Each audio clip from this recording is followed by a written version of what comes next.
bonjour à tous. Square Enix. Oh là là. Aujourd'hui, nous allons commencer ce 13e jour du calendrier de l'Avent par un jeu, mais vraiment légendaire de Super Nintendo. Ce jeu est vraiment une pépite.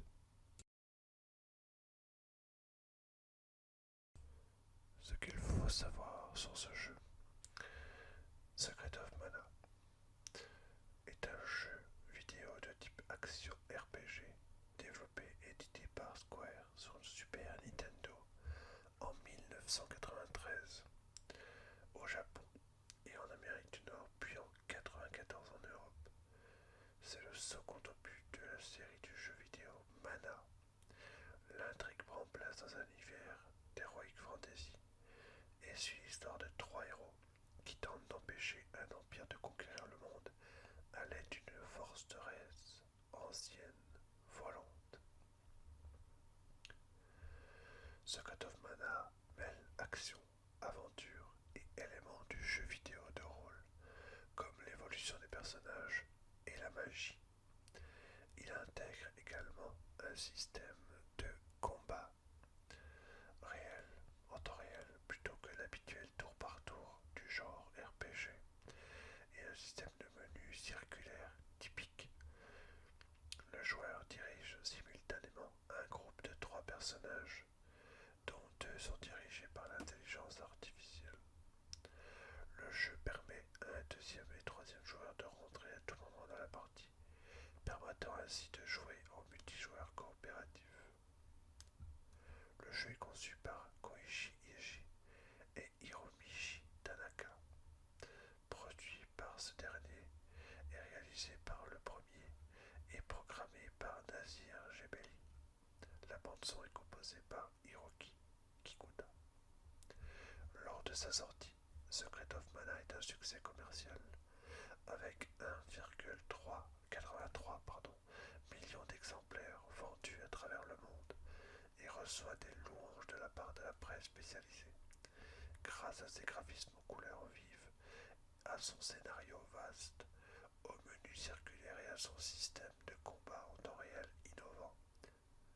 Les critiques apprécient la bande-son et la possibilité de personnaliser l'IA de ses alliés. Il est également considéré comme l'un des plus grands jeux de l'histoire du jeu vidéo.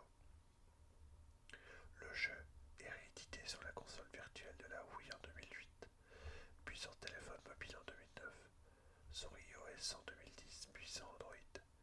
Réédité au Japon sur la console virtuelle de la Wii U.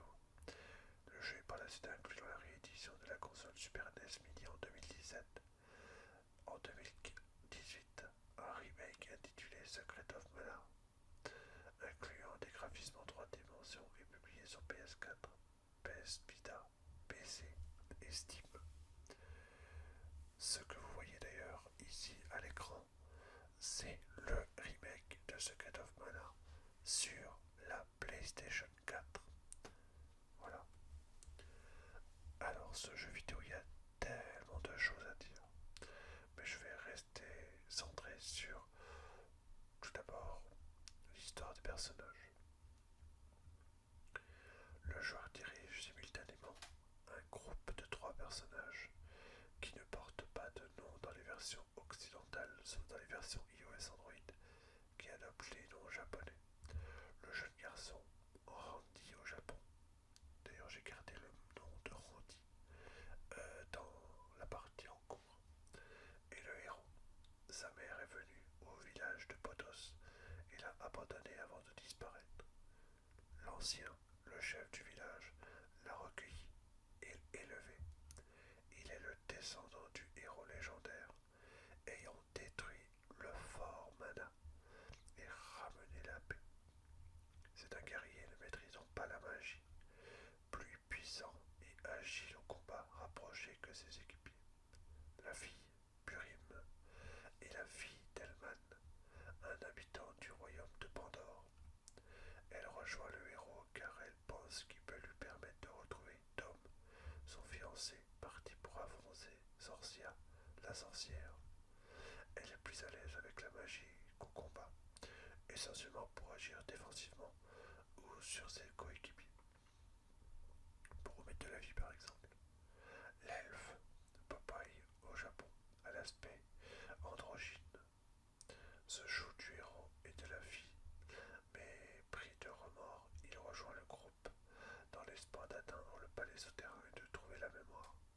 Il est le seul à maîtriser les magies offensives et doté d'un caractère téméraire. Jin est un ancien chevalier qui aide le héros dès le début de l'aventure. Lucie, âgée de 200 ans, est la gardienne du palais de l'eau. Elle connaît tout le monde de Mana et aide également le héros.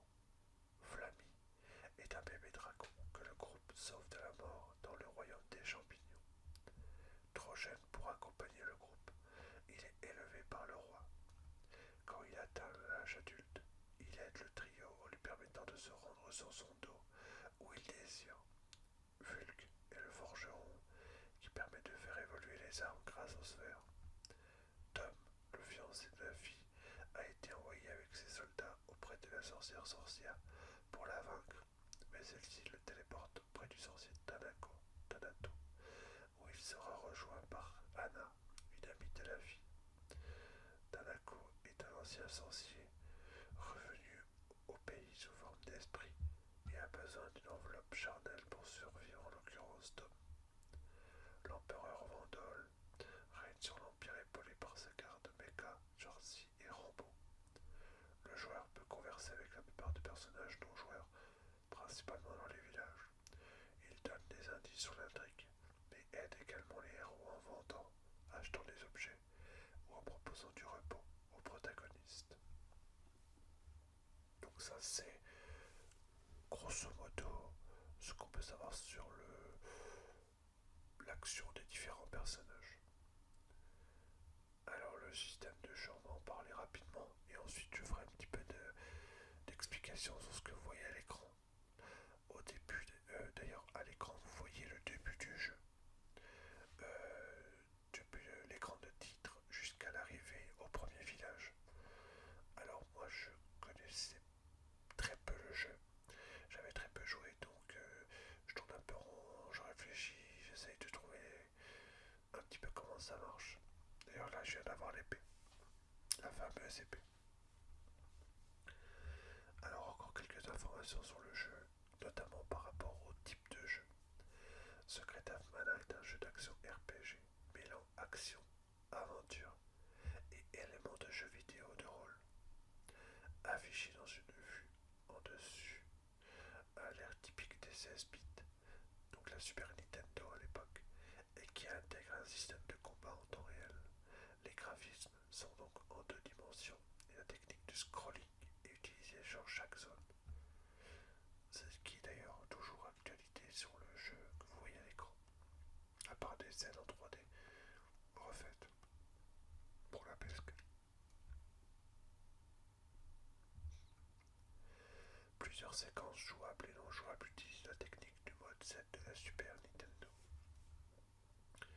Le mode 7 c'est un petit peu une forme de pseudo 3D mais de l'époque. Le jeu intègre un système de menu circulaire, comme expliqué tout à l'heure, appelé aussi pack ou anneau, permet de sélectionner et configurer de nombreuses fonctionnalités comme l'équipement, l'intelligence artificielle gérant les personnages du groupe. Celui-ci est placé autour du personnage joueur et affiche des icônes organisées en forme de cercle qui peuvent tourner dans le vide. Les boutons et la croix directionnelle peuvent afficher plusieurs autres sous-menus en anneau, donnant accès à des options. Le jeu est momentanément suspendu lorsque le joueur active le menu. Heureusement, j'ai envie de dire. Le joueur déplace généralement les personnages de façon classique, à pied, sur la carte du monde, comme vous voyez à l'écran, alternant aléatoirement des zones de combat, comme vous voyez en ce moment, comme les donjons ou la campagne, et les zones sans combat, comme les villes ou certains palais. Au fur et à mesure des combats et des équipements choisis, le joueur fait progresser les caractéristiques du personnage, lui permettant de devenir plus en plus puissant, alors que ses ennemis deviennent eux aussi plus puissants. Le jeu impose des phases de leveling différentes. Des déplacements entre lieux précis peuvent également être personnages montent dans un gros canon les propulsant dans une autre zone de la carte. Par la suite, le joueur dispose de Vlammy, un dragon qui leur permet de voler sur le dos, et peut être appelé grâce au tambour Vlammy hors des palais. Lors des vols, la carte du monde est affichée en mode 7, donnant l'illusion que la séquence est affichée en 3D. Lors de ces vols, le joueur peut également opter pour un affichage classique représentant la carte en 2D. Certains lieux ne sont accessibles qu'avec Vlammy, pour faire un peu de difficulté. Alors à l'écran, vous voyez donc un petit peu des phases de combat. Alors également en haut à droite, une mini-carte pour vous indiquer un peu ce qui se passe autour de vous et peut vous aider également à voir un peu où est le chemin. En termes de combat, vous voyez là une épée assez faible, mais en fait il faut savoir une petite chose par rapport à ça, c'est que en fait la puissance de l'épée, elle n'est pas instantanée, elle se recharge. Je m'explique. Lorsque le personnage donne un coup d'épée, il y a une barre de puissance en bas qui se baisse à 0. Lorsque cette barre de puissance remonte, et ben l'épée redevient plus ou moins forte. Voilà. Alors évidemment, si on donne plein de coups à la fois, le nombre de dégâts fait est faible.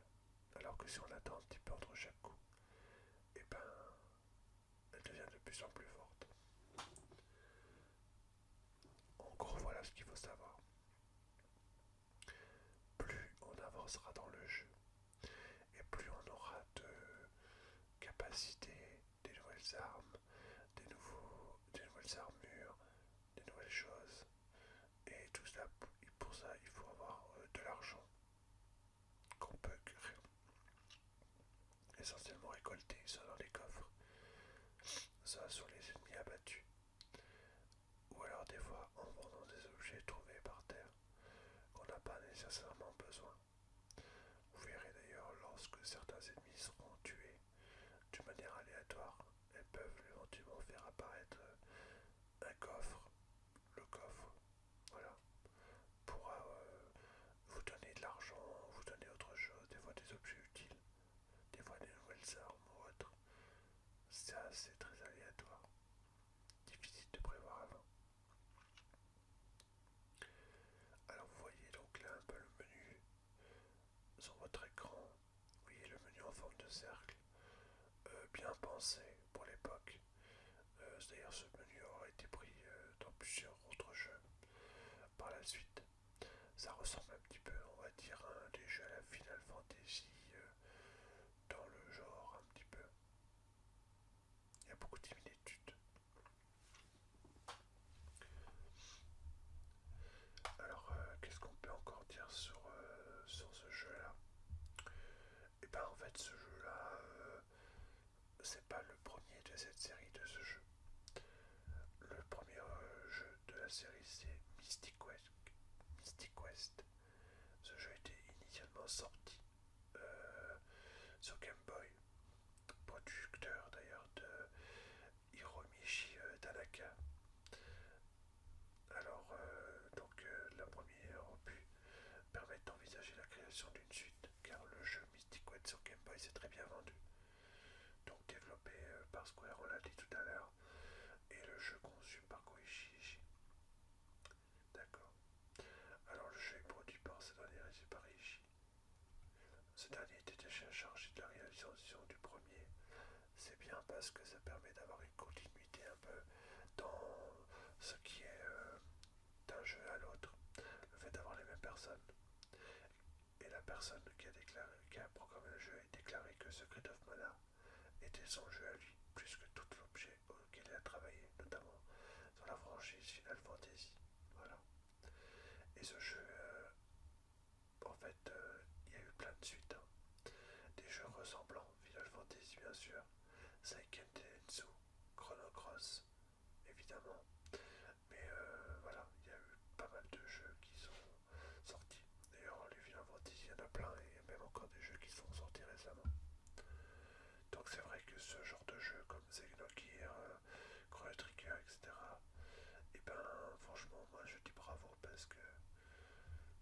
c'est vraiment des jeux absolument formidables.